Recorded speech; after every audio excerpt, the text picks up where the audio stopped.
Welcome to the Starting Over podcast. I am your host, Edward Shelton, aka Dark Logos, and this is where we look at the strategies, tactics, and mechanics behind the game of HeroClix. It is really early for me today. It is 9 a.m., and most of you might be saying, early, Dark Logos, what's up? Well, I work at night. Yes, night. And so 9 a.m. is early. Now, you might be wondering, why is Dark Logos up if this is early? Well, I had a business meeting this morning. So that takes, precedence, unfortunately. And hopefully we move our business meetings to midnight, because I'm tired of showing up at 7 in the morning. Anyway, you might be saying, how's the weather? It is cooler and it is great. Just put your sweater on and you're good. Yes. Anyway, on to today's topic, as my feet sort of reform into something that looks similar to a human appendage. We are going to talk about a listener email. And you might say, hey, I thought you didn't do those, or I thought you were just kidding. Like, no, I actually do listen to your emails. If you send me something for a show or PM me on HC Realms, then yeah, I'll do a show on it. Anyway, here, this letter comes from Bob Haynes, and he says, hi, Edward. Hi, Bob. Just a couple of points I was hoping you could cover on your show, if you think they warrant attention. Okay. Maps. Which ones are must-haves for the meta and playtesting? I hear a lot about Bizarro and Krakoa, but rarely hear about any other maps. Are the grid reality maps turning legal? Next up, the other thing, which I think you've touched on before in your 300 versus 400 show, is how do you evaluate figures for the meta?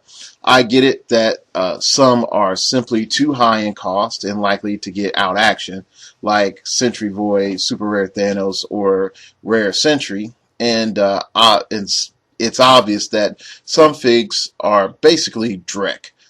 Low defense, low attack value, short dial, oddly arranged powers that don't work together on the dial. But when you look at a figure and say, that looks good, or that looks like a value, is that enough to make it meta? Is Lockjaw and Hairball, in a world of 50-point TK and 25-point flyers, meta for the points? Or does the duo do too little for the cost? If a brick doesn't have running shot or hypersonic speed, do you have to figure the cost of a flyer or a TK into its true cost? I'm looking at figs like Mighty Thor with 2 R's and Chaos War Ares and wondering if they're meta. All right. Thank you, Mr. Bob Haynes. We've gone back and forth, and he's the person who sort of gave me a different second opinion on the Chase Batman with Mo-Man. So you could thank him for that. I still think he pulse waves for 1. I'm not quite sure, and I know this is like, not even dealing with the topic yet. I've heard various things when I've gone back and forth. I've heard some people say that he pulse waves for full. Another one says, since if Mo-Man is within the radius, he still only pulse waves for 1. So I don't know. We need to go to a rules forum on that. Anyway, maps. Let's take it point by point. Let's first talk about maps. Maps, I will tell you the best ones to actually practice on right now is the Garden map from Infinity Challenge, not Infinity Challenge, Infinity Gauntlet, and there's the map from month 1, not the Nexus, but the other side. It's like I don't even remember what it's called, but pretty much what it does, it gives you like water terrain, elevated terrain, hindering terrain. I'm not sure if it gives you blocking terrain, but it pretty much gives you every terrain but blocking terrain in walls. And it gives you a chance to utilize a lot of different figures when you play test in their mechanics. Definitely for those that have issues with water, like Livewire, or figures that get, boost off of water, like that Aquaman from DC 75th that just pops up and it's like, boom, Aqua Punch you, fool. Yeah, those are some figures for you to consider. Also considering like Aqua Punch, put in a bucket of water, TK Aquaman onto the bucket of water on that map, and then your opponent's going to look at you crazy.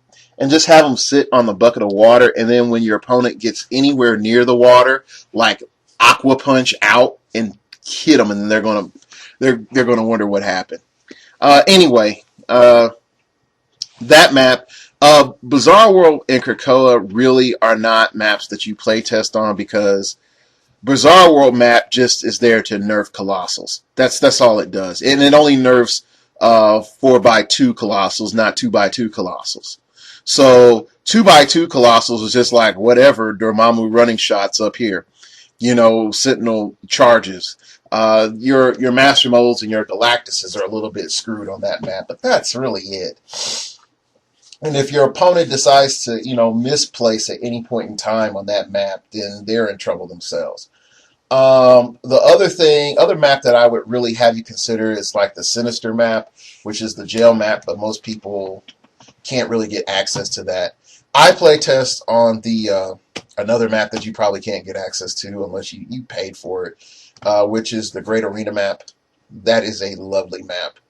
It has lots of open terrain, elevated terrain. It gives you various advantages, but it mainly nerfs stealth, so that you're there. You have to actually fight up, straight up fights. It really does nerf Nightcrawler hard, like real hard. But it's one of those maps that your main goal of playtesting is to see combat prowess. It's an arena. Can it? Those figures go toe to toe with other figures, and so that's the best thing I can say on the maps. Let me take a step back.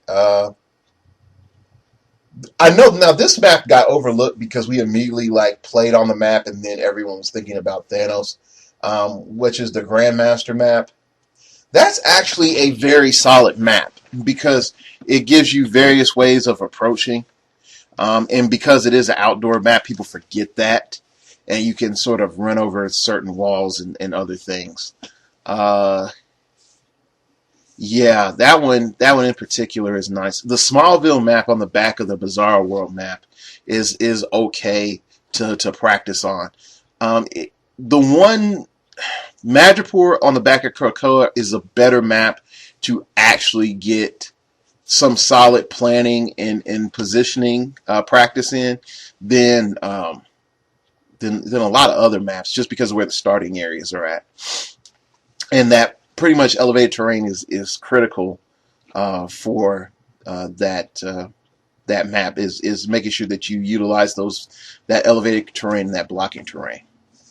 But that's mostly it. I would tell you that you need to pick maps or start looking at maps that are good for you. There is a Play It by the Post game. You can play HeroClix online for free. But you play it by the post, and it has pretty much all the maps that were ever printed in the game. So if you can't afford to buy a map or get a map, go look at the Play It by the Post maps, and then just sort of, play like a little mock game with yourself. And see how you like them. What type of sense of space are you getting with those? I'll be honest, those Lord of the Rings maps, I hate them. I hate them, I hate them, I hate them. That one and the one from Thor with the lava, the Hammer of Thor, Fast Forces, that one I hate because of how easy it is to just abuse stuff on that map. Oh, I'm going to put my figure here, and he's going to get 1 penetrating damage, so it's going to activate him, and then I'm going to transform him into this, and then guess what, buddy? You're screwed. I pretty much got a free phone booth because I picked map. Anyway, also Blue Side of the Moon. Blue Side of the Moon is actually, come to think about it, a very, very good map to play on because it it has 3 elevations, and your starting elevations are on elevation 3. It does have some wraparound. Then elevation 2, you can have a battle at, and then you can have a battle at elevation 1. Elevation 1, while it's in the center of the map, creates the most amount of risk, and it does force most of the battle to be on elevation 2. And then I was going to say Realm of Death from Galactic Guardians, just because if you feel your team is going to have a problem with hypersonic speed, then playtest a hypersonic speed team on that map, and then see how you do. If you lose badly, then you might need to think about something else. If your game is close, then definitely do minor tweaks. If you just straight slaughter them, your team is great. You don't have to worry about hypersonic speed. So, all right, grid reality maps, and I am not a professional on those. They are legal if your judge says they're legal. And even with the grid reality maps, I would say they add flavor. Some of them are a little bit interesting, but they're not. They are to add value to the game.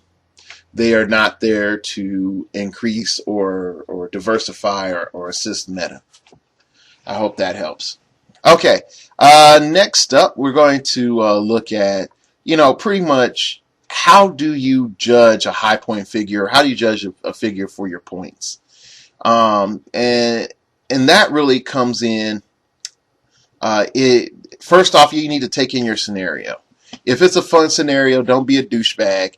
Take it as a lab day. If it's a prize that you really, really want, not one that you have and one that you don't need and one that you will never play, but one that you really, really want, try to be sporting with your team, but also sort of put a little spin on it.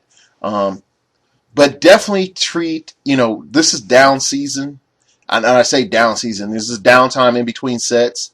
There's no, new prize support. Take the time, test. Play new fun stuff. Listen to their lab work microcast again. And then just, live it out until the Batman set comes out. And then we have to do this whole, to gather my powers. And then I will have the armor and cape and cowl of the Batman. Until we have to do all that again. Have fun.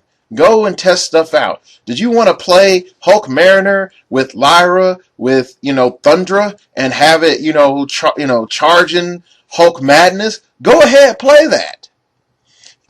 Try that out. But definitely when you come to a higher point figures, the first thing you have to ask yourself is, can this figure run amok by themselves against the unprepared?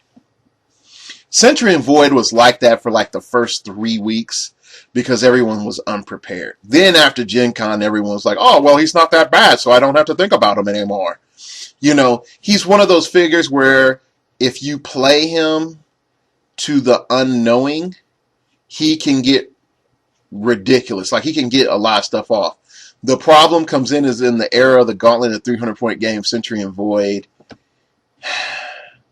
They can do some stuff, but then at the other end, they can get hurt real easily. The moment that the opponent has a perplexer or 2 perplexers, Sentry and Void is sort of out of the game because those 2 perplexers just spend their 2 perplexes on nerfing his attack down to a 9. And we already know how 9 attacks go in this game. Or, just taking his damage down from a 5 to a 3, so when he multi-attacks, his damage is a 2. So against most figures, he's doing 1 damage or no damage. So he can hit, but he just can't do enough damage to actually be of any threat. So you can take that into consideration. But the big thing you have to look at is once you start getting to 400-point games, that's when some of those big figures start to get scary because they say, hey, before I couldn't bring, friends along like Darkseid. Darkseid had to bring nurses for him to do anything in a 300-point game. But when they got rid of nurses, Darkseid all of a sudden just disappeared. Did anybody else notice that? Like, it's been a year. I haven't really thought about Darkseid. Well, because you got distracted by the new shiny. Now, if something came out where there was a bunch of little 5-point, 6-point guys running around. Guess what? Darkseid would be everyone be complaining like, I just don't know what to do. I play the gauntlet, and he plays the gauntlet at 15 points, and Darkseid, and a cheap 5-point guy, and I don't know what to do. I just can't win. It's unstoppable. You know, and that's what's going to happen. You know, people will start complaining. So you have to know, does this figure need tons of support? If so, then they're a 400-point meta piece. Even if they're 250 points, if that figure needs a bunch of support figures to make them good, then they need to be in 400 points. The next thing you have to ask yourself is, if I am playing, like, we reestablish our boundaries. 100 to 300, that's one meta range. 400 to 800, that's another meta range, and 800 and above is a different meta range. If I'm going to play a big figure like Darkseid, or I'm going to play Thanos, or I'm going to play, Sentry and Void, and I play them in a 1,000-point game, oh no, then they're just okay. They become par for the battle size. They're going to meet other things that can hit them hard in the chest. Okay, so it's no longer, Sentry and Void overpowered. It's more like, okay, there's Sentry and Void over there. I can handle that. That's how you should feel. That's how your opponent should feel. If your opponent's like, he has a Cosmic Spider-Man, and he has a Sentry and Void, and he has all these other things, then that guy needs to get out the game, because he scares too easily. Okay, so anyway, as I digress, you have the ability to sort of gauge and test and look at stuff. Now, you also have to ask yourself, when is my attack value too low or too high? And this is where a lot of people might get a bit concerned. Okay,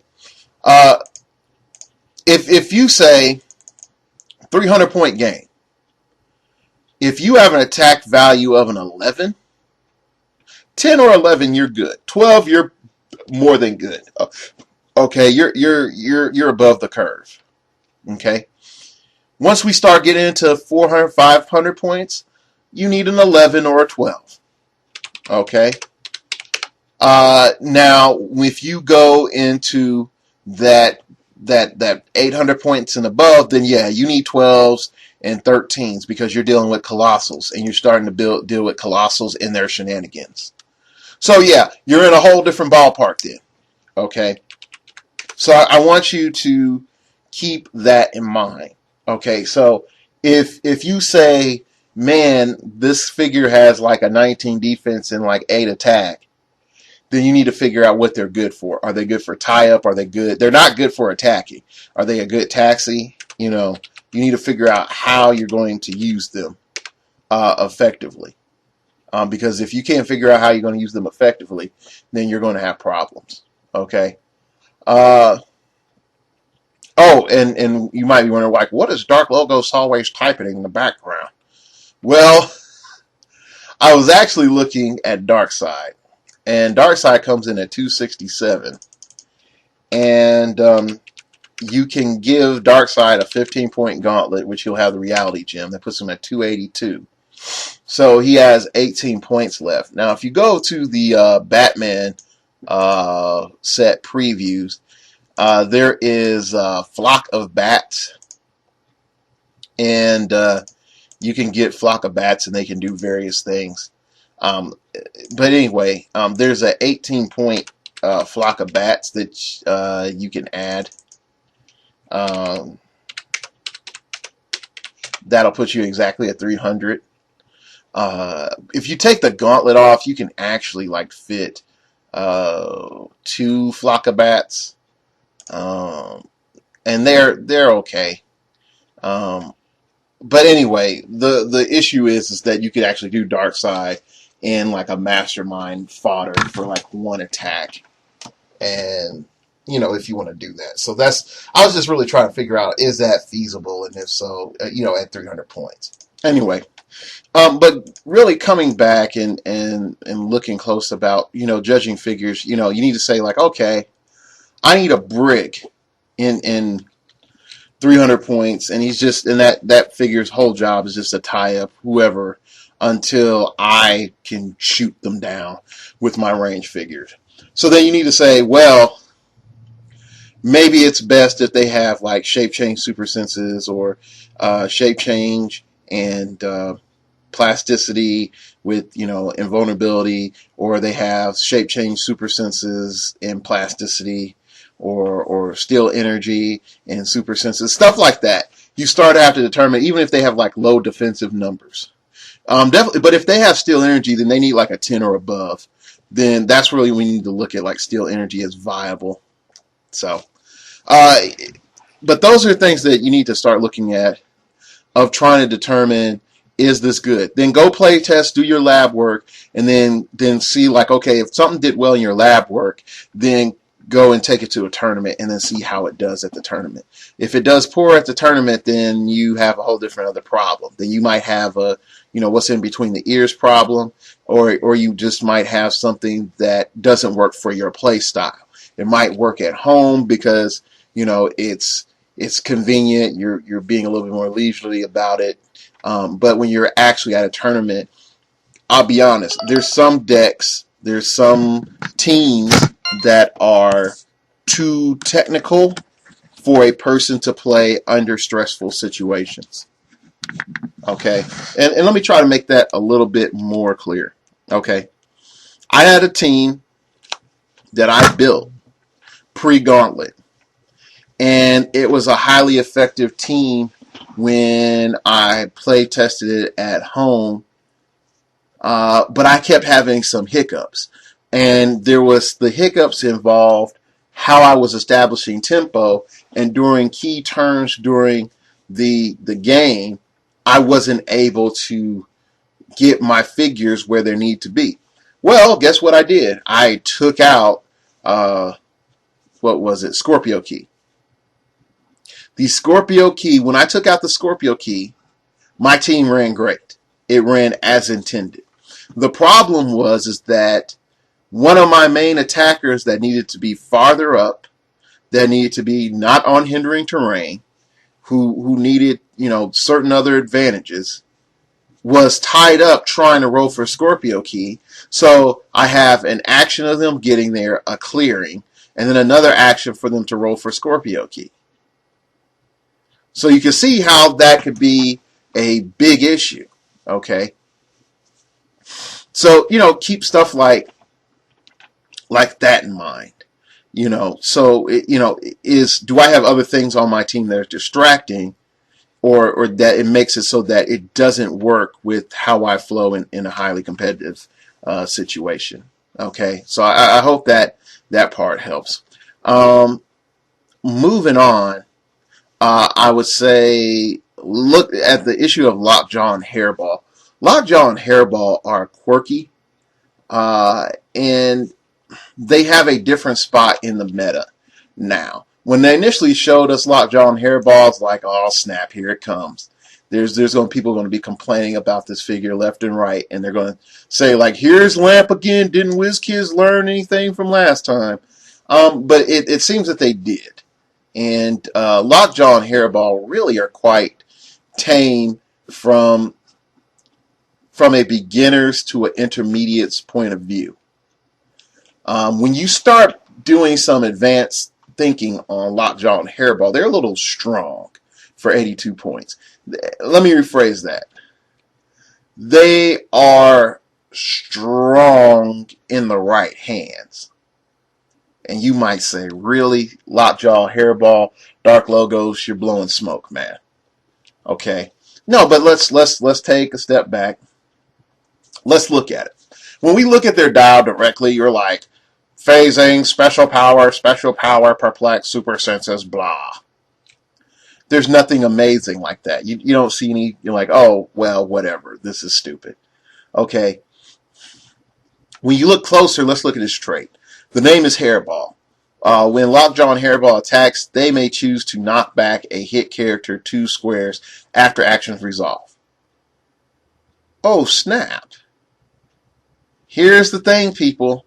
You can hit a figure, do knockback with your attack, and then after actions resolve, that means tokens and all the other stuff, you can knock them back 2 more squares.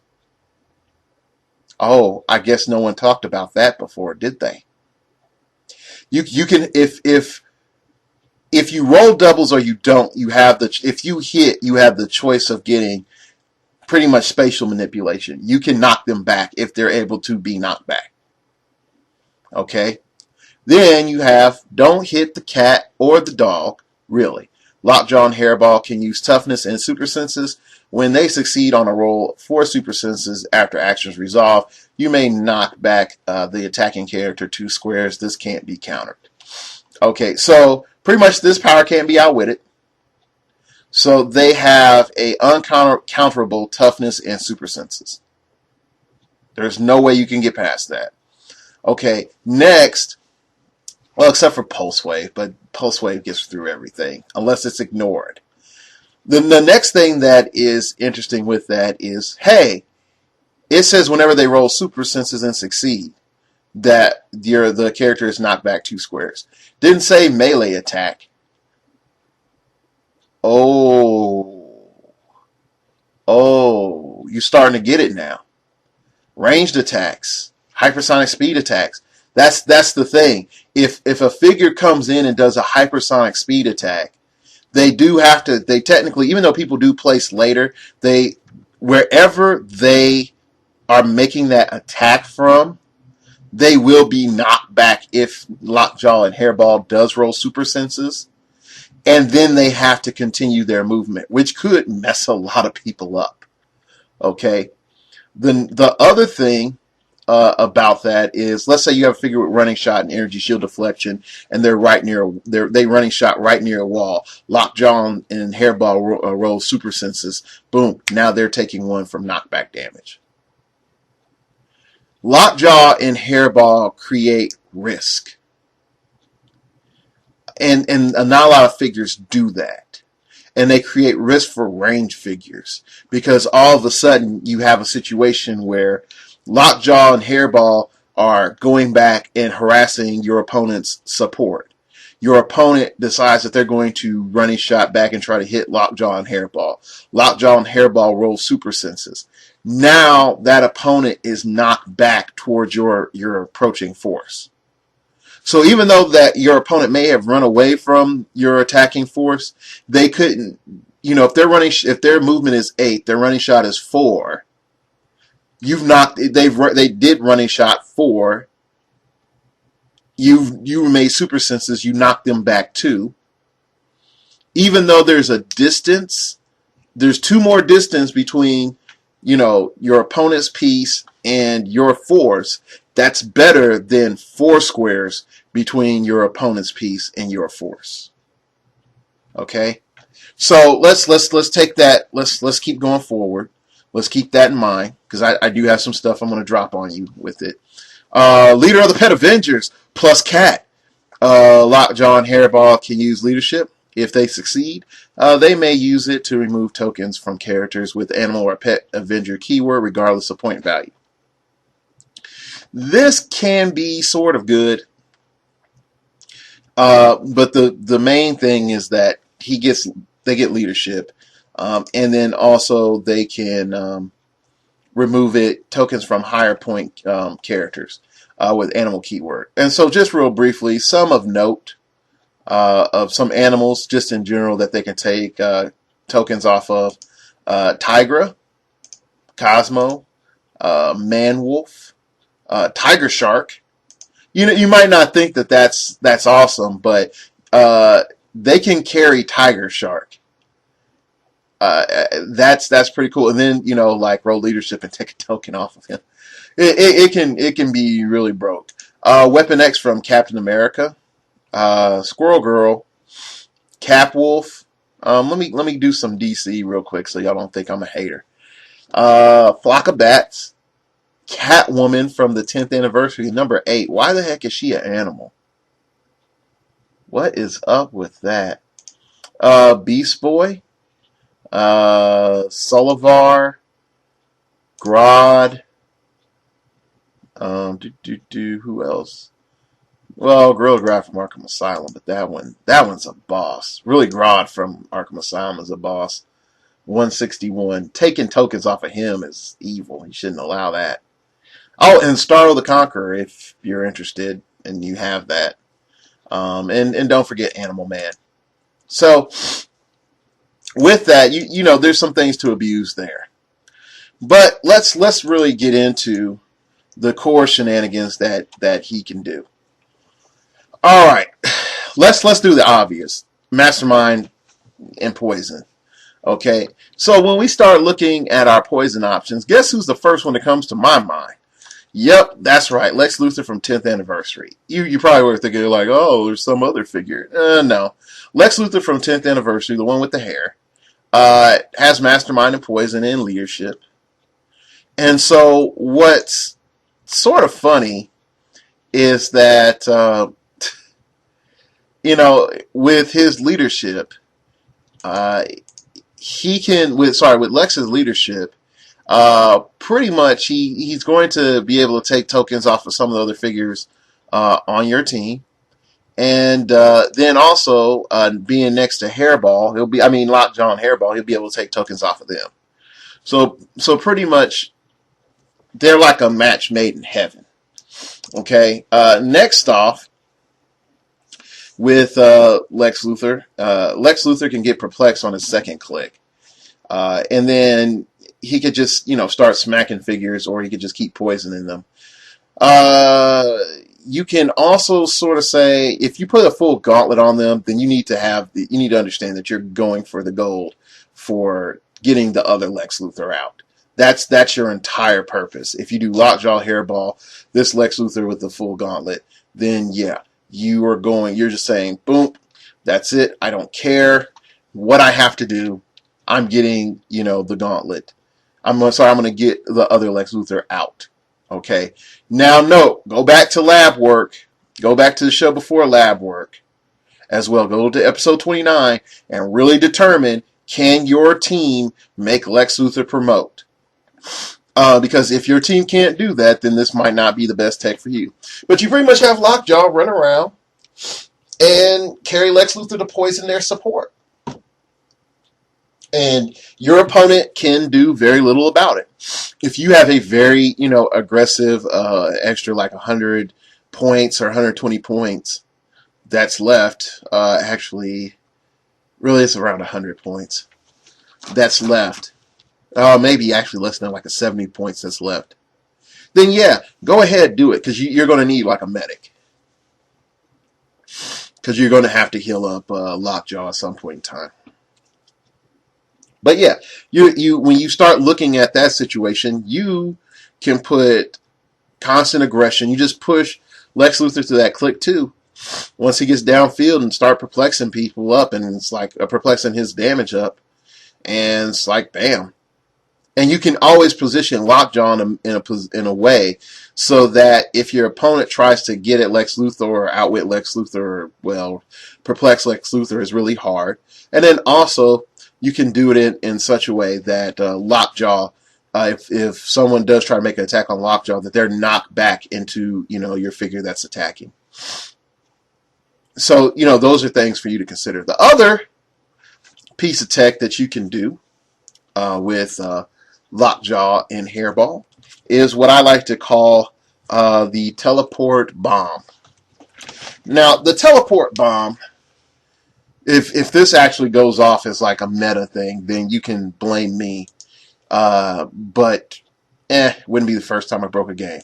Teleport bomb works as follows. You go and take your Fast Forces Wonder Woman. Go look at her. Go click on her, go read her trait, and then laugh. Play Lockjaw and Hairball in as much perplex as you can fit. Probably like a Rick Jones and Scarlet Witch or something like that. Alright? Now that you've done that, let the hilarity ensue. Because once you perplex up, Wonder Woman's damaged by 2 or her attack up by 1, her damage by 1. She doesn't have super strength, but guess what, people?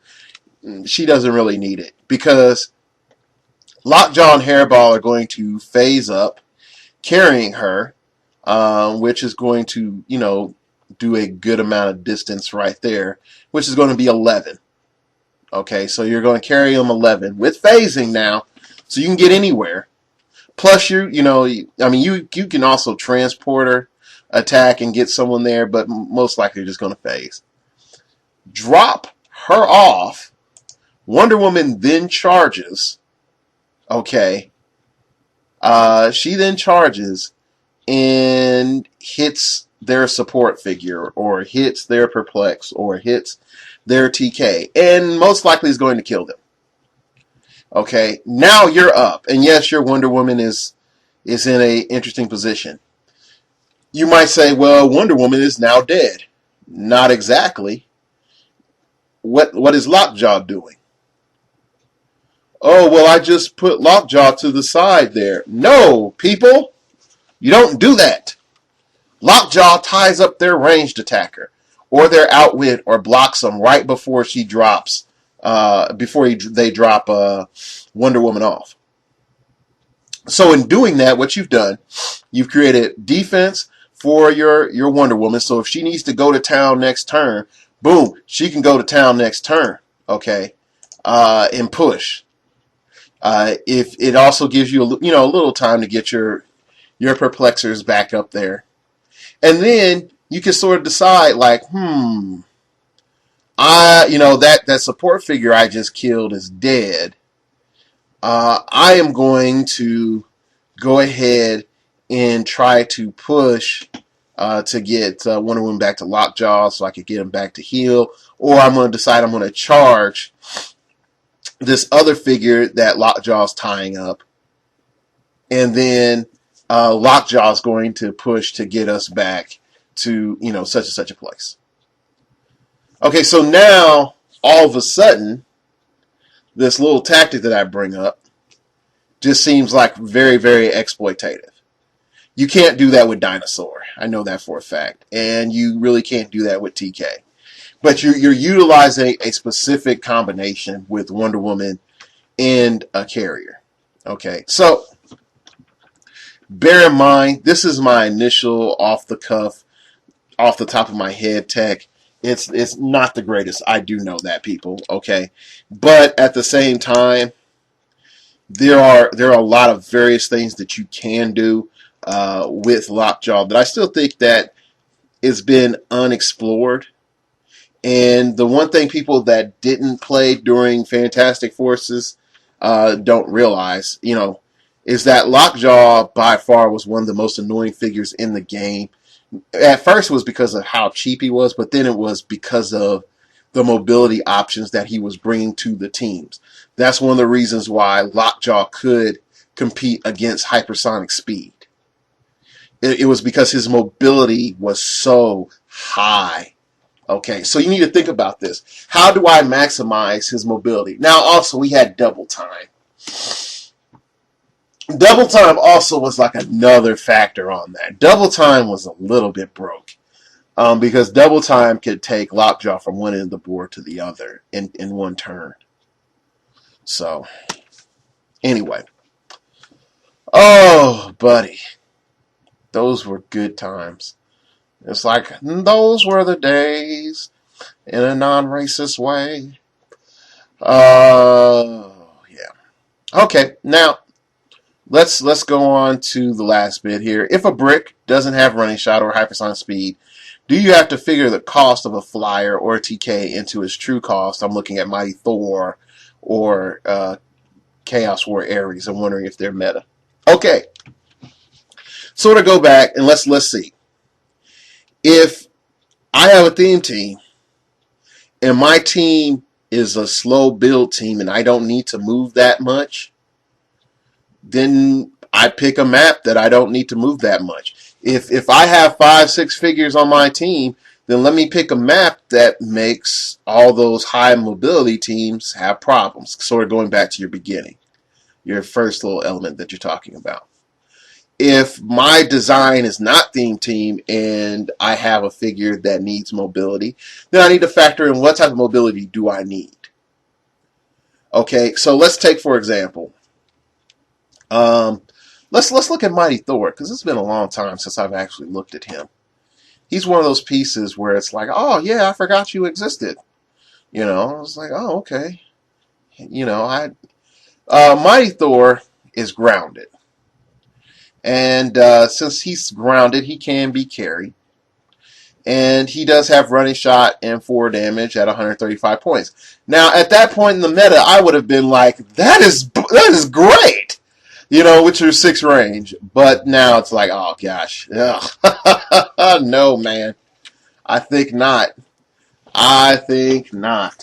Okay. Even though Thunder Smash is sort of cool.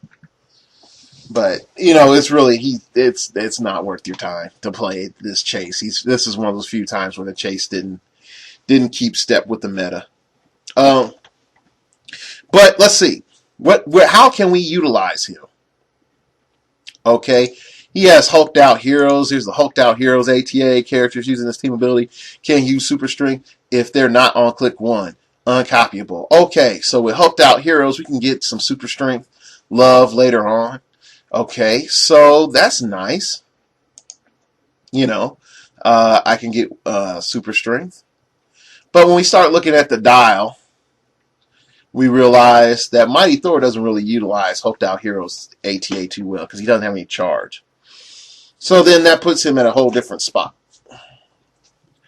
Now we take a couple more steps forward and we look at him and like, okay, so I want to TK him. If I TK him, can my TKer get back into the fight? Is my TKer useful? That's when Manchester Black comes in. That's when Enchantress comes in. If you go to someone like Scarlet Witch for 75 points, even though you're getting a deeper dial out of her, you're really not getting a lot of offense. So you need to ask yourself, do I need an offensive flyer supporter or TKer?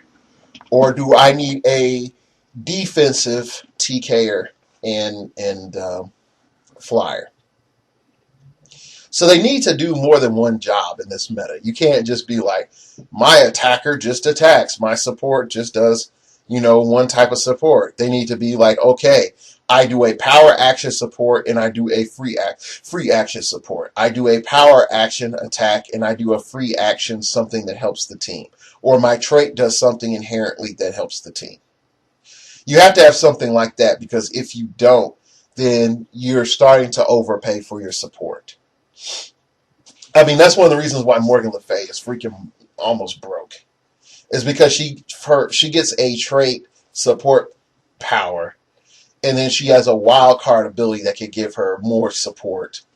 And then her offense is just pretty good, and her own defensive capabilities are adaptive.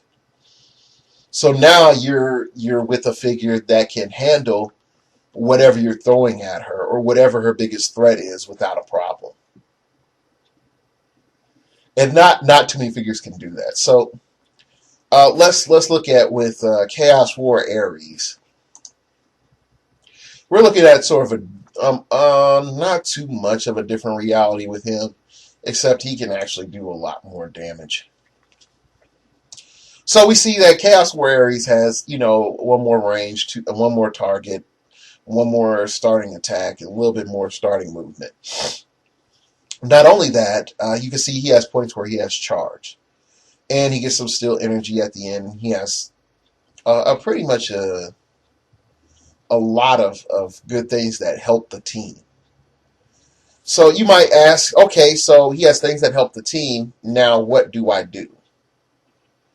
Well, the first thing I would say is look at your build. And then say, okay, do I want TK that's going to do more damage or do attack after they TK me? Or do I want to have a flyer that is also an attacker that sort of flies in, does whatever he does, that puts Ares right next to him or her, and then they fight from there? because you can say like, oh, Ares is 199 points. I bring in Supergirl with hypersonic speed, and I make sure that Supergirl at 100 points just carries Ares along.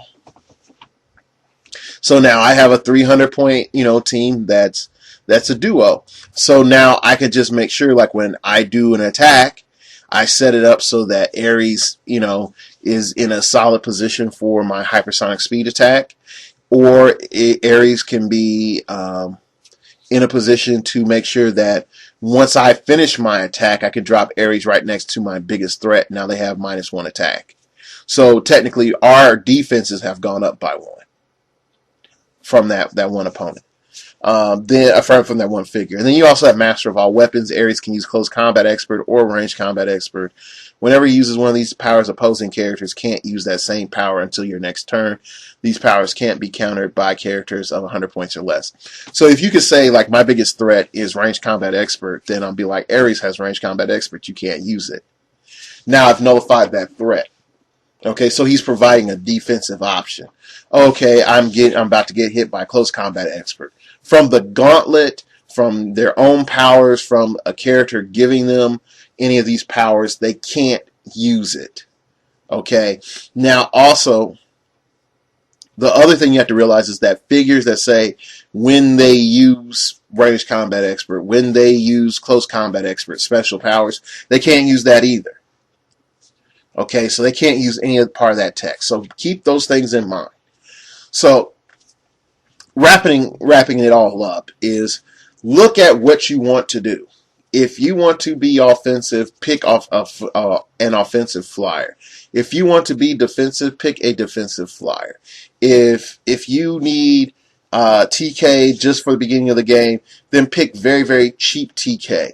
If you need TK throughout the game, then you need to find a TKer that can do other stuff, that can get into the fray, that can afford to take those steps forward that's not going to be a burden to your action total. Okay? All right. That pretty much wraps it up. And that is today's show. This is my second time doing it because a brother messed up and deleted his own show. So, hit me up at the startingoverpodcast@gmail.com. That's startingoverpodcast@gmail.com. If you have any questions, comments, concerns, anything that you want me to talk about on the show, hit me up. Just like Bob here, I can make a show for you. It's one of those things that I don't mind doing, and it just tells me that you're listening, whether good, bad, or indifferent. The other thing is, please subscribe. Got to get used to that. Please subscribe. Click on the whatever above, below, beneath, to the side, wherever it is, for the subscription button. Subscription buttons helps me figure out, on general, like what's my viewership, what's it like, what you want. Also, by pretty much subscribing, you let me know that you sort of migrated over with me from Blip. The viewership hasn't quite hit my Blip numbers, but oh well. If you know anybody that is looking for the show or asking about the show, let them know that's on YouTube now, and that all new shows are going to be on YouTube. All right, that's pretty much it. Hopefully I can get some guests lined up here because I know that you guys are probably a bit tired listening to my analysis, and we can try to figure out something interesting for you all. Thank you for listening, and remember, we all have to start over sometime.